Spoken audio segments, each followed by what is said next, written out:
Okay, hello everyone.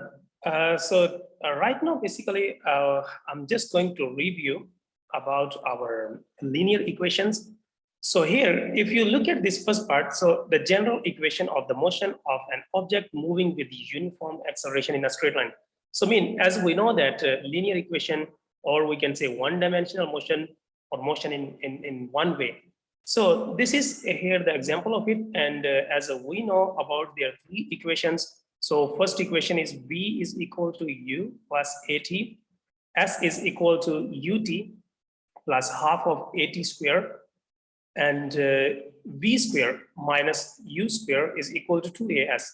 All right, so that is actually when the objects, they are moving in a straight line. So it could be in horizontal, but sometimes when they are moving in vertical directions, so then what we do is we replace A by G, so which is acceleration with gravity, and S by H. So S is normally considered as the distance, but here H will be height, so we know how high the object will go.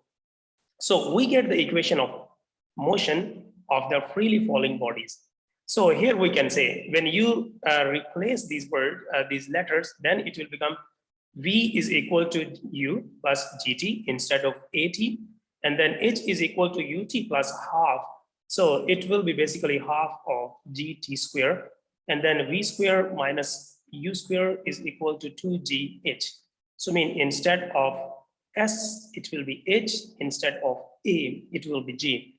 So here are basically, like abbreviations. So U is considered as initial velocity, V is considered as final velocity, G is acceleration, and this acceleration is due to gravity.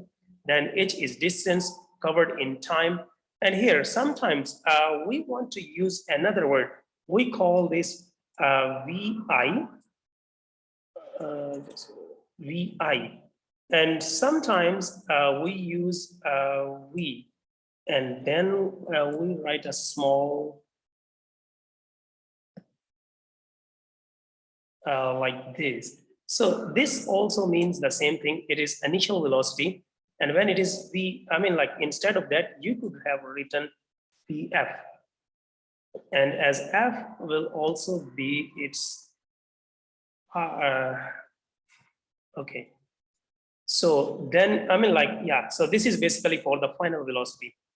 All right, so then we are having some keynote. So here you look at this. So take acceleration as positive, so in 9.8 or 10 meter per second square when it is in the direction of the motion, and take acceleration as negative, negative 9.8 meter per second square, or 10 meter per second square. So when it opposes the motion, like we can say if the object is falling vertically downward, then G should be taken as positive. So the reason is because gravity is pulling the object downward, while you can see the object is also moving in the downward direction. So then it is positive. But when the object is moving vertically upward, the G should be taken as negative. So if the object is going upward and gravity is pulling downward, so both of them, they are in opposite direction, so then G will be negative. So when a body is thrown vertically upward, its final velocity will be 0. So it's vertically upward.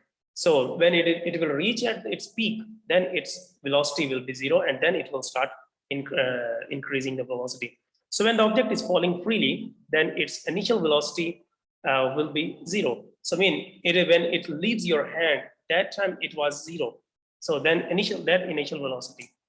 All right, so time taken by the body to reach to the highest point is equal to the time fallen from the same height. All right, so when you apply this in the numericals, so at the example, it says that a stone thrown upward takes 10 seconds to reach the maximum height. So fine, what we are going to find, the initial speed with this, with which it is as thrown, so the maximum height.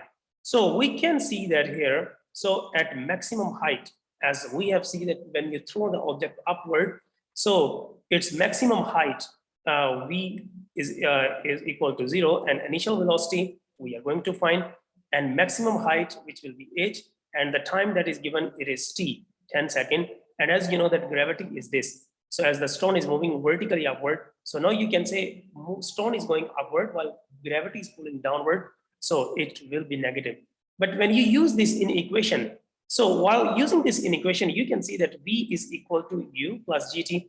So here, first of all, you have to see which equation has V, U, and G, and T. So here you can say there, so the equation that we found was V is equal to GT, G plus, U plus GT. So V is equal to 0, U, we are going to find the value of G is given, T is also given. So just simply multiply them. And then since U, if you move this U to the other hand side, it will be negative. So negative and negative will be cancelled. So it will be 98. So here you can say U is equal to 98, V is equal to 0, T is 10. And now we can find height. So when you want to find height, so here you can say V square minus U square plus 2GH. So when we plug the value, V is this, U is this, 2 as it is, G value is given, H we are going to find. So simply just do this calculation, multiply this and this, multiply these two, and then you can just plus minus them. So this is basically multiplying, it will go there and will divide. So that will be the value of H.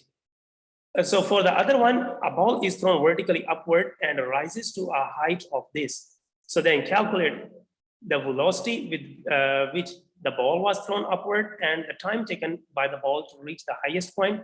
So here, first of all, we will see what is given. So the maximum height is given. Here you can say the maximum height of 20 meters. And then at maximum height, what is V? So what is the initial velocity? So the velocity with which the ball was thrown upward. So I mean initial velocity, we are going to find, as you know that when the object is free fall, then it will be G will be negative 9.8, and when it's going up, definitely it will be like opposite to the direction. Then a velocity, initial velocity is equal to U, then time that we are going to find. So here we can see that which equation matches, then we can say V square plus U square minus U square is equal to 2GH.